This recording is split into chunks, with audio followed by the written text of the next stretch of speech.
Hablemos de la segunda línea de defensa de la inmunidad innata.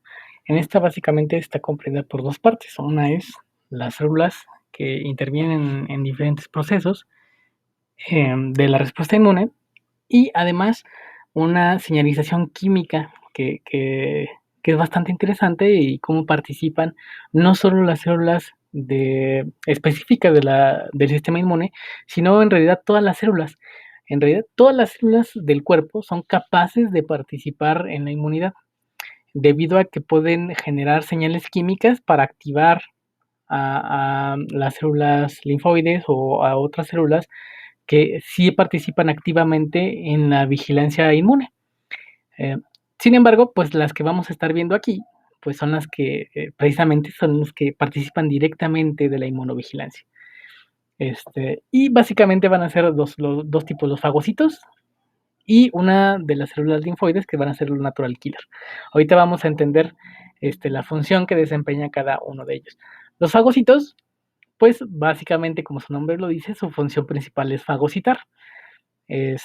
Van a estar inspeccionando tejidos para localizar microorganismos, células dañadas o muertas y tragar, esto es la fagocitosis, y tragar y eliminar aquello que puede causar algún mal, ¿no? Y otra de las partes que hacen estas células va a ser extraer la información inmunológica, que vamos a comprenderlo un poquito mejor cuando veamos el enlace que hay entre la inmunidad innata y la inmunidad adquirida. Pues bien, dentro de los fagocitos vamos a tener como varios tipos de células, pero básicamente los clasificamos sobre todo en estos cuatro tipos: los neutrófilos, los macrófagos y los eosinófilos y basófilos. Bien, dentro de los neutrófilos es importante mencionar que son más chiquitos que los macrófagos. En algunos libros antiguos lo podrán encontrar como micrófagos. Y son la gran mayoría de los leucocitos que tenemos en el torrente sanguíneo, aproximadamente del 75 al 70%. Son producidos en la médula ósea, maduran dentro de 5 a 7 días, aunque cuando hay una infección pueden hacerlo incluso en 2 días. Pero cuando ocurre, normalmente se les llama neutrófilos inmaduro o en banda o encallado, debido a la forma en que tienen su núcleo, que lo podemos ver aquí. Como ya uno maduro tiene su núcleo como segmentado, en cambio cuando todavía está un poquito inmaduro parece su núcleo como una sola tira. Hay circulantes y marginales, o sea, circulantes son los que están en el torrente sanguíneo y se están moviendo continuamente, y los marginales son los que se encuentran específicamente en un tejido, y sus funciones principales pues es la fagocitosis, la secreción de citocinas para alertar a otras células del sistema inmune, y participan en procesos de inflamación. Importante, estos son casi siempre los primeros en responder. Debido a su gran número, ya que están en el torrente sanguíneo, pues llegan fácilmente a aquellas señales químicas que son las que activan a las células del sistema inmune para su primera respuesta. Entonces, los neutrófilos normalmente son los primeros que llegan a responder, ¿no? Aquí podemos ver un videito de cómo este neutrófilo ataca. Creo que no lo puedo reproducir aquí, pero igual se los pongo para que lo vean en los videos alternativos.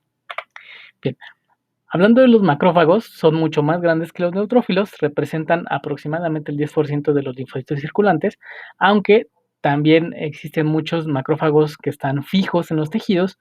Por ejemplo, dentro de estos macrófagos están, por ejemplo, las células de Langerhans o los macrófagos alveolares, que van a estar solamente ahí, aunque también tenemos, como les digo, algunos en la sangre.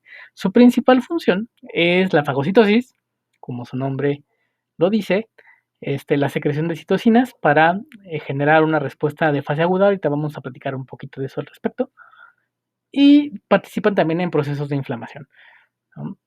Uno de las partes interesantes dentro de los macrófagos son las células dendríticas, que vamos a hablar de ellas cuando veamos el enlace que hay entre la inmunidad innata y la adquirida. Y las dendríticas básicamente así para decirlo de una manera fácil, se encargan de presentarle el intruso a las células que van a generar memoria y que van a generar nuestra respuesta adquirida, que van a ser los linfocitos T y B. Entonces, por eso son bastante importantes y bastante interesantes. Igual, aquí le había puesto un pequeño video, pero como no se reproduce, se los voy a dejar en los videos auxiliares de cómo es un macrófago. Y por último, tenemos estos dos, los basófilos y los eosinófilos. En el caso de los basófilos, sobre todo, van a estar involucrados en cuestiones o en invasores que son demasiado grandes para poder ser fagocitados por una célula, como lo pueden ser, por ejemplo, los parásitos. En este caso, por ejemplo, los basófilos detectan la fracción cristalizable de la inmunoglobulina E. Hoy, ya en su momento vamos a entender un poquito mejor esta frase. Van a ser grandes liberadores de histamina que va a generar reacciones de inflamación muy potentes y intervienen sobre todo también en reacciones alérgicas, por lo cual también a veces son medio peligrosillos. Los eosinófilos tienen grandes gránulos de eosina y por eso los llamamos así, y van a ser muy importantes en la respuesta antiparasitaria. Igual les voy a dejar unos videos de cómo se mueven. Pues bien, estas a grandes rasgos son las principales células del sistema inmune innata, innato, y otra célula importante son, los natural killer. Las células natural killer también son parte de la respuesta innata, pero ellas van a estar enfocadas en detectar tanto células infectadas por virus como células cancerosas. Ellos también son de las primeras líneas de defensa y lo que hacen es que una vez que detectan una célula blanco, o sea, una célula infectada o cancerosa, generan o activan mecanismos citotóxicos, secretan dos enzimas, una que se llama perforina y otra enzima, y algunos otros cuestiones no secretorias que van a hacer que la célula haga apoptosis, o sea que genere muerte celular. Ellos lo que hacen es buscar unas proteínas que están en las membranas celulares que se llaman complejo mayor de histocompatibilidad. Entonces, los linfocitos natural killer, que tiene un nombre muy interesante, ¿no? Asesinos naturales, lo que hacen es como ver la cantidad de estas proteínas que están en la célula que están cuidando, y si son menores o hay una menor cantidad de estas células, van a mandar las señales a la célula blanco para que empiece apoptosis, ¿no? Aquí lo podemos ver, ¿no? Entonces, en el caso de la célula sana, tiene estas proteínas que van a estar en su membrana, la célula natural killer las detecta, entonces no genera ninguna acción. Sin embargo, cuando hay una célula que no está en óptimas condiciones, ya sea por una infección viral o por una cuestión de que sea una célula tumoral, la cantidad de las proteínas del complejo mayor de histocompatibilidad del tipo 1 no están en su membrana. Por lo tanto, al no detectarlas, el natural killer va a mandar ciertas señales para que la célula enferma haga apoptosis y no genere más daño. Son bastante interesantes y es muy, muy interesante. Igual aquí había algún videito, ya se los pondré para que lo vean mejor en parte de los videos alternos. Bien, es importante saber cómo es que nuestras células del sistema inmune innato pueden detectar cosas que no son parte de nuestro cuerpo, ¿no? Y para eso tienen receptores de patrones que se abrevian RRP, ¿no? Entonces, las células de la inmunidad innata reconocen o utilizan para el reconocimiento de los patógenos un número grande pero limitado de receptores por el cual pueden reconocer algunas estructuras moleculares que son altamente conservadas en un grupo de microorganismos, ¿no? Ya cuando empecemos a ver, por ejemplo, bacterias o hongos, vamos a ver que, por ejemplo, sus paredes celulares son casi idénticas de bacteria a bacteria. O los hongos, igual, sus paredes celulares están casi hechas de las mismas moléculas. Entonces, este tipo de cosas que todas las bacterias tienen o que todos los hongos tienen son los que van a reconocer este tipo de receptores. Entonces, por eso, pues van a reconocer de manera tan inespecífica, tan general a cualquier tipo de microorganismo que pudiera generar alguna infección.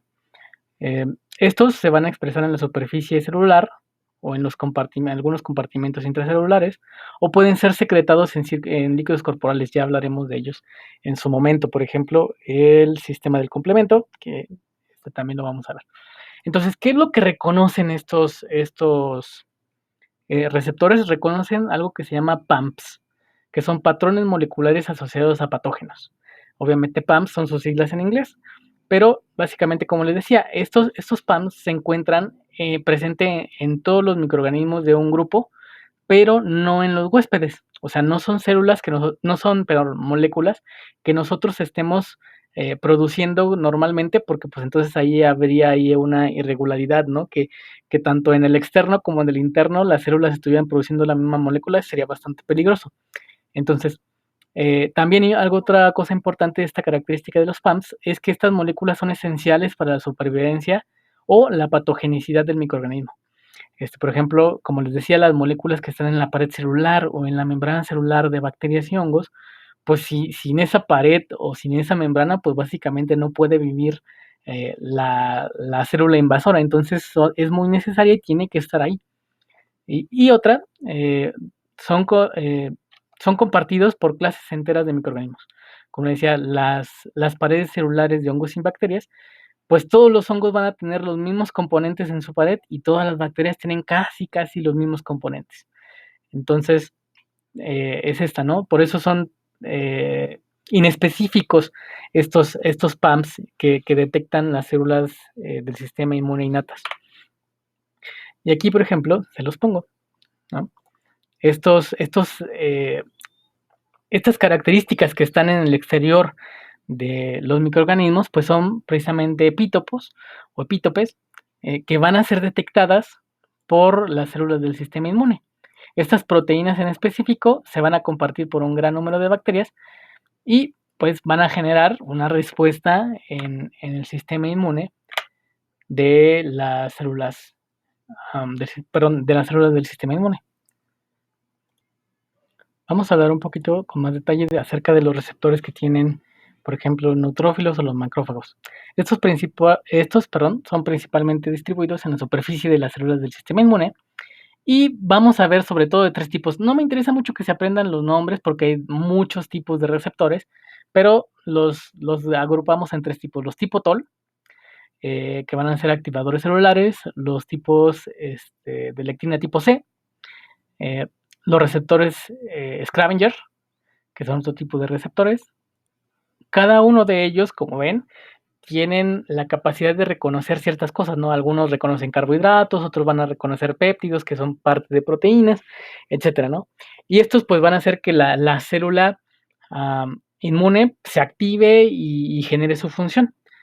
Y precisamente, aquí lo podemos ver, por ejemplo, en esta figurita, ¿no? Vemos los patógenos, vemos por ahí una bacteria, parecería que son 2 bacterias diferentes, ¿no? Entonces, cierto tipo de receptor va a reconocer una bacteria, un epítopo de una bacteria en específico y otro va a reconocer otro. Y eso va a generar que el fagocito se active. Como ven, pueden encontrar esquemas ya muy complejos de cómo es que se activa la célula. No me interesa que se lo aprendan. Este solamente es una pasada rápida por inmunología, pero ya está muy estudiado cómo es esta activación por los diferentes tipos de receptores y lo que genera, ¿no? Esa actividad violenta que tienen las células del sistema inmune. Que básicamente, pues lo que van a generar, pues es que este proceso, ¿no? Una vez que la célula que la célula detecta un intruso a través de sus receptores, pues va a generar la fagocitosis y ya dentro de, en este caso puede ser un macrófago o un eosinófilo, una vesícula con enzimas que la conocemos como lisosima, va a llegar al fagosoma y las enzimas dentro de él pues van a hacer que van a romper todo lo que hay ahí dentro, ¿no? Toda esta bacteria que se acaba de fagocitar. Y pues los desechos que queden pueden ser eliminados o pueden ser sacados de la célula, pero algunas veces van a terminar en la membrana celular para que sean reconocidos luego por otro tipo de células. Eso lo vamos a ver un poquito después.